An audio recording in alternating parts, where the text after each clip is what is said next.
రేవంత్ రెడ్డి పరిపాలన విధానం మీకు ఏ విధంగా అనిపిస్తుంది? బానే ఉంది. అట్లేం లేదు. అంటే ఎలా ఎలా అనిపిస్తుందంటే కొంచెం మిడిల్ క్లాస్ పబ్లిక్ ఆటో డ్రైవర్‌లు కొంచెం ఇదైతుంది అంతే. వేరేదేం లేదు. అంటే ఆటో డ్రైవర్లకు కూడా 12,000 ఇస్తా ఇస్తా అంటున్నారు. అన్నారు మరి గానీ ఇప్పటిదాకా ఇయ్యలేడు ఇవ్వలే కదా! గదా! హ్మ్. అట్లా అని ఇవ్వలే మరి గదా! వాళ్ళ పరిస్థితి ఏ విధంగా అయితదంటారు? పరిస్థితి ఏ విధంగా అంటే ఇగ గవర్నమెంట్ ఆలోచించాలి. దాన్ని మనం ఆలోచించం కదా! హ్మ్. అట్లా. కానీ గవర్నమెంట్ ఎంత ఆలోచించినా గానీ వాళ్ళందరికీ ధర్నాలు చేస్తున్నప్పటికి పెద్దవాళ్ళకే ఎళ్తుంది. ధర్నాలో మెయిన్ పర్సన్‌కెళ్తుంది. అవతల వాళ్ళకి రావట్లేదని ఆవేదన కరెక్టే చెందుతున్నారు. అది. ఆ విషయం 100% కరెక్ట్.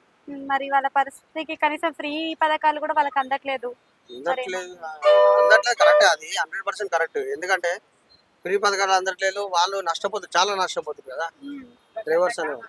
చెప్పండి. కేసీఆర్ ఆనవాళ్ళే కనిపించకుండా చేస్తాను అన్న రేవంత్ రెడ్డి మళ్ళీ రైతు భరోసా, ఇందిరమ్మ భరోసా అని చెప్పేసి ఆ పథకాలన్నీ తీసుకొస్తాను అని అంటున్నాడు. మరి అవన్నీ ఖజానా ఖాళీ అయినప్పుడు చేయగలుగుతాడా? ఒకటి ఏందో చెప్పాలంటే మన జీవితం మన చేతుల్లోనే లేదు. హ్మ్. ఒకటి. ముందు జరగబోయేది మనం చెప్పలేము. హ్మ్. ఎవరు తప్పు పట్టలేము. అంతా దేవుడిదే అంతే మనం ఏం చేయలేము కదా! ఓకే. అంటే కేసీఆర్ 10 ఏళ్ల పరిపాలన చూసిండ్రు కదా! మీకసలేమైనా తేడా కనిపించిందా ఈయనలో, ఆయనలో?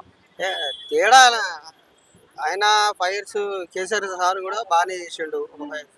ఈ సార్ గూడాకి ఎంత 1 ఇయర్, 1 ½ ఇయర్ అయ్యుండొచ్చు. అసలు ఆ! ఫ్రీ పథకాలనేవి కరెక్టే అంటారా? ఫ్రీ పథకాలంటే కరెక్ట్ అంటే కొన్ని కరెక్ట్ ఉన్నాయి. కొన్ని రాంగ్స్ ఉన్నాయండి.